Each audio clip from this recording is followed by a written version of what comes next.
Sa video ngayon, pag-uusapan natin how to find winning products niches using Atlas AI. Hey guys, ako si Ashley at kung isa ka sa mga taong ilang oras nang nagsuscroll sa TikTok trends or digging through Amazon categories trying to find your next big idea, bagay na bagay ito sa'yo. Ganito yan, madali lang makahanap ng magandang product. Pero ang mas importante at medyo tricky, yung makahanap ng profitable niche na may demand, mababa ang competition at may space to grow. Yun ang difference ng hobbyist from the people making real money. At ipapakita ko sa inyo how Atlas AI makes niche research not just easier but actually smarter. Pag-uusapan natin kung ano ba ang Atlas AI, paano matutulungan i-validate ang ideas mo at bakit kakaiba ang niche engine nito kumpara sa ibang tools dyan. Sige, simulan na natin. Una, ano ba ang Atlas AI? Ang Atlas ay isang brand research at e-commerce builder na powered by AI. Ginawa ito para sa gustong mag-launch ng dropshipping stores, print-on-demand brands, o any e-commerce business. Pero ang pagtuunan natin ngayon ay yung niche research engine dahil dito level up ang Atlas. Kasi instead of giving you a long list of saturated products, ipinapakita nito sa inyo ang niches na nagka-trend, still growing, and still early enough to break into. Hindi lang to tungkol sa isang product, it's about the bigger picture. Ngayon, tignan natin ang key features nito. The trend-driven discovery. Isa sa unang mapapansin mo ay hindi lang basta-basta nagbibigay ng random ideas ang Atlas. Na-analyze nito ang e-commerce trends from other platforms like TikTok, Amazon, Google Search, at iba pa, tapos hinahati-hati nito ang mga yon sa niche clusters. Kaya imbis na sabihin lang na gusto ko magbenta ng yoga mats, bibigyan ka ng Atlas ng malaking niche gaya ng emotional wellness para sa Gen Z, tapos ibababa pa niya yun sa sub-niches, keywords, and possible product types. Para nagsisimula ka sa pinakaugat ng puno instead of getting stuck on one random branch. At bakit nga ba importante to? Kasi trends don't last. Niches do. Kapag isang solid niche base ang business mo, mas madali mong masascale ang product line, brand, at marketing than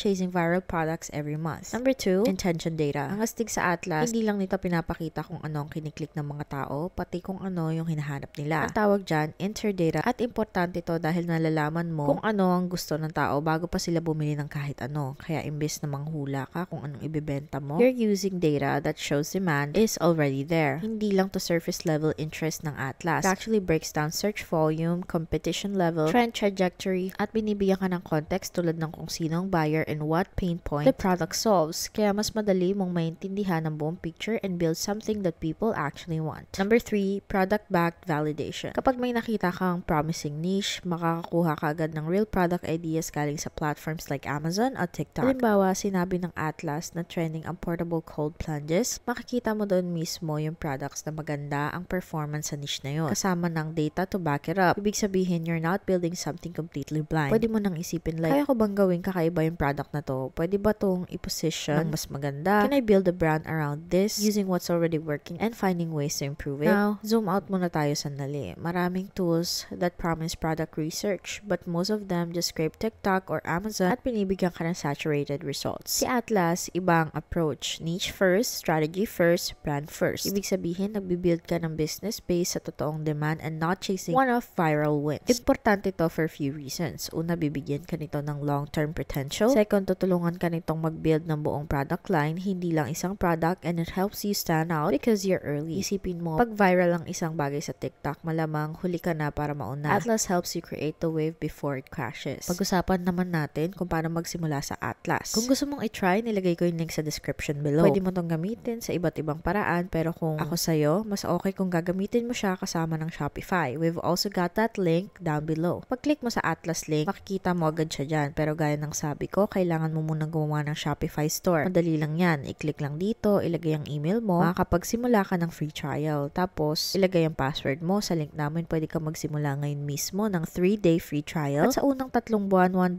lang ang babayaran mo. 97% off yan. At pwede mo ring i-cancel kahit kailan. Kaya kung gusto mo ma-explore lahat ng features for 3 months, you can actually get it for just $1. Kailangan mo lang ilagay ang first and last name, card number, at iba pang basic info mo para makapag-subscribe. Pagkatapos, tatanungin ka ng Shopify kung saan mo gustong magbenta. Online store, in-person, o social media. Pili ka lang ng isa, tapos next. At kung bago ka pa lang sa business idea mo, pwedeng ilagay kung ano ang plano mong ibenta tulad ng dropshipping products. Pagkatapos, next step ay install ang Atlas AI. Pagka-install, buksan ang Atlas AI Store Builder at i-click ang Proceed Shopify. Kailangan mo muna mag-add ng products bago siya makagawa ng store kasi hindi ito nag-create ng products from scratch. Ikaw ang gagawa nun. Simple lang, i-click lang ang add product at pwede nang ilagay lahat ng details mo. Tulad nito, gumawa lang ako ng sample na fake product na naglalagay ako ng random pictures. Pag okay na, isave mo lang. Ngayon, balik tayo sa Atlas. Dito na tayo magbe-build ng store. Pag nasa Shopify ka na, idagdag mo lang ulit yung products mo at automatic gagawin ng Atlas ang store for you. Ginagamit rin ito ang market research, sales copy, pag-create ng store theme at pag-finalize ng buong store mo. Ang galing, di ba? I-click lang ang continue at pwede ka nang pumili ng color at makikita mo, puno na agad lahat mula sa product information, common questions, at di pa pang details. It takes everything and creates it for you. Ginawa na rin ng Atlas, pati FAQs, homepage, etc. Ang gagawin mo na lang ay click ang import store and it'll create it for you. Isa pa sa cool na feature ng Atlas ay publish bundle products. Pwede kang mag-add ng cart upsells and generate traditional product pages as well. So tara pag-usapan natin ang pros and cons ng Atlas para sa niche research. Unahin natin ang pros. Isa sa benefits ay binibigyan ka ng Atlas ng totoong niche level insights, hindi lang random product ideas. Dahil dito, mas madali ka makakapag-build ng solid na brand, not just chase one-off trend.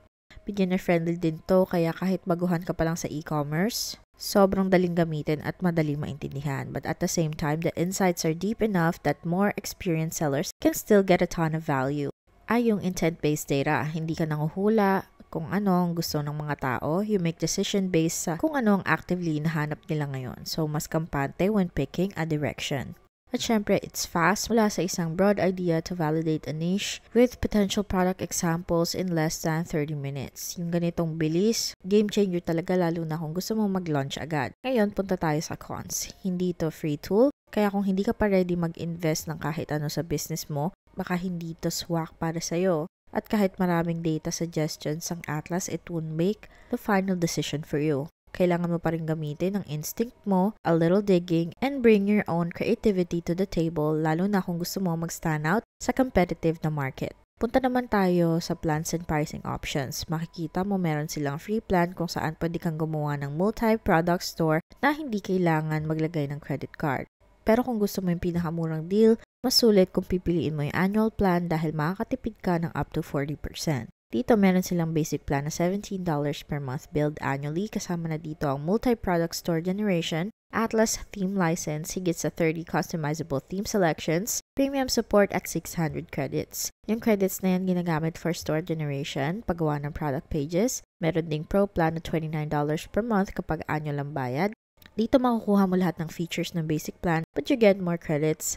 Bundle upsells, AI product photos, card upsells, and AI photo model training and generation. And lastly, meron silang expert plan na $59 per month billed annually. Makukuha mo dito lahat ng nasa pro plan pero mas maraming credits and then additional credits to go down to 40 cents compared to 49 cents and $1. Kaya piliin ang plan na swak sa'yo. Ang maganda, pwede ka magsimula sa free 5-day trial then go from there. So, should you use Atlas for niche research? Kung isa ka sa mga taong gusto mag-launch ng mabilis but still smart, worth tong itry. Atlas won't build your business for you pero bibigyan ka ng solid na head start. At isa ito sa ilang tools I've seen that actually thinks like a brand strategist. Kaya kung seryoso ka makahanap ng totoong niche at hindi lang product na kakopyahin, i-click lang yung link sa description to get started. Gusto ko ding sabihin affiliate links to, so makakakuha kami ng maliit na komisyon pero no extra cost to you. Kaya kung gagamitin mo yung links namin, thank you so much sa suporta mo. It helps us continue to create free content just like this. Ang channel na to is dedicated to helping you build e-commerce brands smarter, not just faster. Nakafocus kami sa tools, systems, strategies that actually helps without burning out or guessing. Huwag kalimutan mag-like at mag-subscribe at mag-iwan ng comments o questions. We'd love to hear from you. Maraming salamat at kita-kits sa susunod na video.